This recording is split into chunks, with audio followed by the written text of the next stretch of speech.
Grüß euch, liebe Zuseher.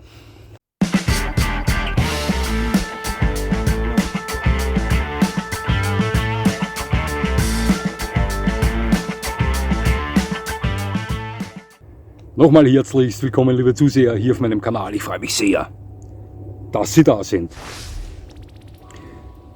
Manchmal, wenn ich mit Vito spazieren gehe, dann treffe ich auf einen Herrn mit einem Hund, der stets permanent dieselbe Körperhaltung innehat. Links führt er den Hund und rechts hält ein Handy in der Hand, auf das er dauernd blickt. Ja. Ist ja nichts Schlimmes, er tut ja dem Hund nichts, er geht mich ja eigentlich gar nichts an, aber es fällt mir halt auf. Ja. Hier in unserer direkten Nachbarschaft, da lebt ein Hund, der einer Rasse angehört, welche generell nicht als diese zählt, die die schärfsten Klingen vorweisen. Sie wissen, was ich meine, eher gediegene Hunde sind. Noch dazu ist er kastriert. Das Ganze erschafft mit ihm einen Hund, der, egal in welcher Situation, in welcher Umgebung, immer und ewig mit lächelnden Hecheln und wedelnder Rute unterwegs ist. Ja? Also so läuft er ständig und permanent durchs Leben. Ich habe ihn noch nie in anderer Art und Weise herumlaufen gesehen. Ist ja auch nichts Schlechtes, ist ja süß, ist ja lieb, ist ja Zucker. Ja? Aber mein Hund funktioniert so viel anders. Schauen Sie, so viele Hundebesitzer, so viele verschiedene Welten. Da grübelt man manchmal nach. Ja, das Ganze hat mich dann dazu bewogen, ein Video zu drehen, in welchem ich Ihnen einen typischen Morgenspaziergang mit Vito vorstelle. Das möchte ich jetzt gerne tun und hierbei wünsche ich Ihnen gute Unterhaltung. Los geht's! Ja, es ist 5 Minuten vor 6 am Morgen. Der Wecker läutet normalerweise um 6 in der Früh. Doch, zumeist muss er das nicht. Ich habe eine innere Uhr eingebaut, ja, die mich dazu bewegt, schon meistens etwas früher aufzustehen. Ja, viele von Ihnen kennen das.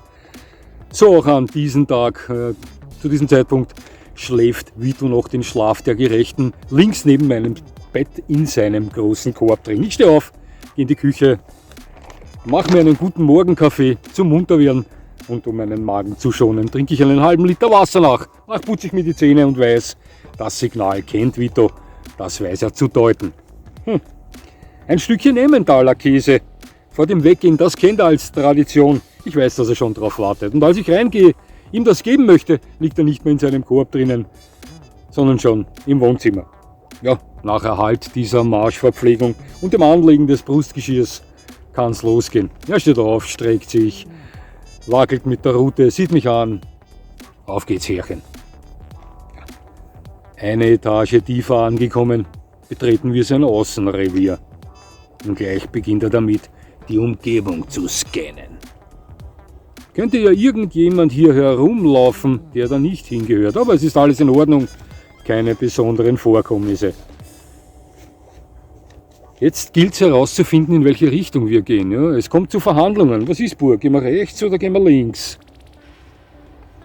Gerade als ich die Körperhaltung zum Rechtsgehen einschlage, verfällt Vito in die für ihn so typische Border Collie bei der Arbeit Haltung, die mir sagt, nein, er möchte so nicht gehen. Also sage ich, okay, na, dann gehen wir links. Sofort verfällt er einen lockeren Trab. Ja, dabei saugt er Nachrichten vom Boden auf und antwortet auf seine Art und Weise darauf. Komm, gehen wir auf die Wiese rüber, sage ich zu ihm. Du weißt schon, fesch machen, sauber machen, Morgentoilette, tägliche Routine, natürlich kennt er sich aus. Aber zuerst gilt es, eine Straße zu überqueren, wo manchmal auch ein SUV vorbeifährt, klarerweise. Und SUVs zählen aber zu seinen Feindbildern. Und wenn man von Teufel spricht, da kommt schon einer. Natürlich könnte ich jetzt diese Situation vermeiden, mit ihm eine Kehrtwende machen, ihn da rausholen. Aber in diesem Moment denke ich mir, nein, ich konfrontiere ihn damit. Er scheint mir in diesem Moment vernünftiger. Ich bleibe ruhig, aber gefasst. Vergewissere mich nochmal, ihn anständig gesichert zu haben und konzentriere mich auf seine Körperhaltung. Und genau diese Körperhaltung sagt mir, die Kavallerie ist zur Attacke bereit, denn die Ohren sind nach vorne gerichtet, die Rute erhoben und der Blick starr auf den herannahenden SUV. Ein kurzer Leinenimpuls in seine Richtung holt ihn kurz aus dieser Situation raus, doch schon passiert der SUV. Nein! Und schon katapultieren sich 35 Kilo bepackt mit drahtigen Muskeln voll in die Leine hinein. Ja. Nun ist auch mein Arm munter geworden. Ja, auf der ziemlich wild bewachsenen und mit Zaun umgebenen Wiese nehme ich ihm das Brustgeschirr ab. Jetzt ist erstmal etwa 15 Minuten Freilauf angesagt, völlig nackt, so wie Gott ihn geschaffen hat. Das kennt er, das mag er. Los geht's. Nach diesen 15 Minuten sage ich zu ihm, Bur, komm her, auf geht's. Fellpflege ist angesagt, auch das kennt er. Das ist er gewohnt, das genießt er. 5 Minuten Fell- und Ohrenpflege und danach folgt die nächste Verhandlung. Gehen wir links in den Ort hinein oder gehen wir gerade in den Wald hinein? Gerade als ich zum Linksgehen ansetze, kommt wieder der Border Collie in ihm zum Vorschein. Okay, dann gehen wir gerade in den Wald. Und leichter Trab folgt rüber über die Straße, kein SUV, alles okay. Hasen und Rehe beobachten uns am Feld. Vito bleibt völlig ruhig und gelassen, aber ich kann seine Gedanken hören. Die lauten, ihr da, die ihr mich beobachtet, ich bin nur deswegen so ruhig, weil ich an der Leine bin. Ich bin verdammt schnell und ihr wisst das. Ihr habt das schon öfter erlebt. Ja. Also im Wald der Rosalia angekommen, geht ein Weg links, den er gehen möchte. Ich aber nicht. Ich möchte den geraden Weg gehen, da geht's bergauf. Doch das ist ein Weg, der sich in der Border Collie Liga befindet. Doch diesmal setze ich mich durch. Lass nicht mit mir streiten. Er hat schon zweimal gewonnen. Einen Sieg muss auch mir zugestehen. Wir gehen also in den Wald hinein und steigern das Tempo. Ja. Mittlerweile ist das Tempo schon so hoch, dass ich fast in Laufschritt verfallen bin. Also etwas ins Keuchen komme. Schwitz.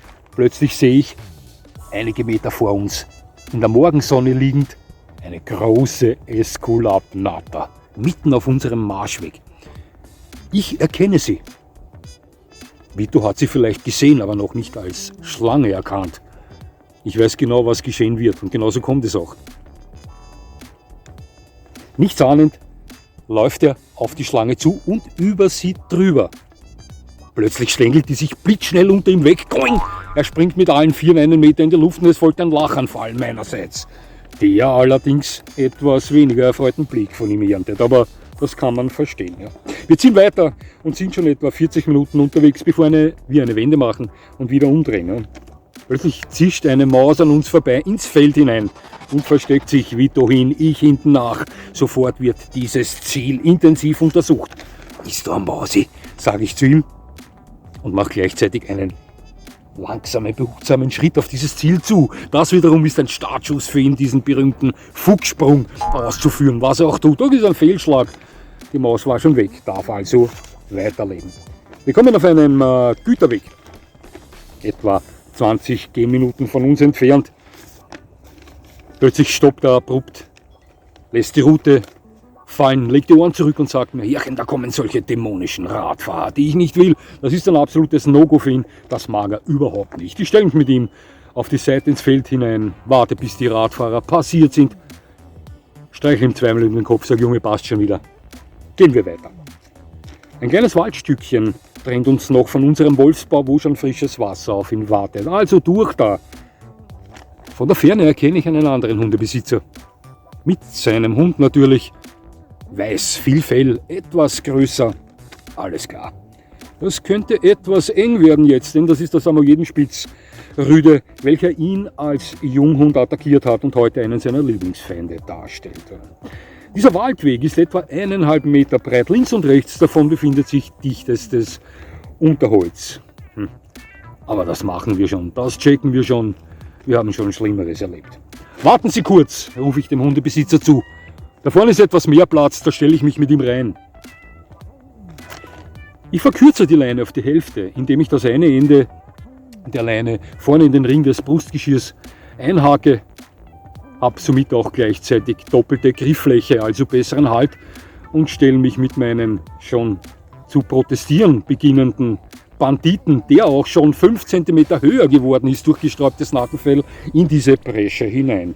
Nun heißt es zu warten auf den Gong zur ersten Runde. Ja. Nein, brav sein, nein, brav sein. Dieser Befehl, diese Aufforderung an die Hunde, der wechselt sich ab zwischen mir und dem Hundebesitzer des Samoyeden. Ja. Auf selber Höhe bläst die Kavallerie erneut zur Attacke. Hölzer, Staub, Steinchen fliegen durch die Luft. Es spielt Granada durch an der Leine rotierende Rüden. Doch so schnell dieser Spuk da war, ist er auch schon wieder vorbei. Wir gehen weiter und beim Waldausgang treffen wir auf ein schönes, kohlrabenschwarzes deutsches Schäferhundemädchen, das er kennt. Ich sag zu ihm, schau mal, das Mädchen. Aber das weiß er natürlich. Die begrüßen sich die beiden. Auch wir Hundebesitzer wechseln das eine oder andere Wort. Von meinem Gegenüber fällt der Satz, heute kriegt's wieder einen festen Lack. Was so viel bedeutet wieder, heute wird's wieder anständig heiß. Wir gehen weiter und sind fast zu Hause. Auf den letzten hunderten Metern sehe ich den Herrn mit dem Hund links an der Leine und mit dem Handy in der Hand. Und einige Meter später treffe ich auf den Hund, der ständig und in allen Situationen lächelnd, hechelnd und mit der Rute wedelnd durchs Leben läuft. Ich sehe Vito an, sagt zu ihm, vielleicht hat das was, aber mir wäre es etwas zu farblos. Beuge mich zu ihm hinunter, küsse ihn auf den Kopf und gehe mit ihm nach Hause. Liebe Zuseher, es hat mich sehr gefreut, dass Sie mir zugesehen haben. Ich würde mich natürlich freuen, wenn Sie mir weiterhin zusehen und jetzt wünsche ich Ihnen noch einen schönen Tag. Und das war's schon wieder.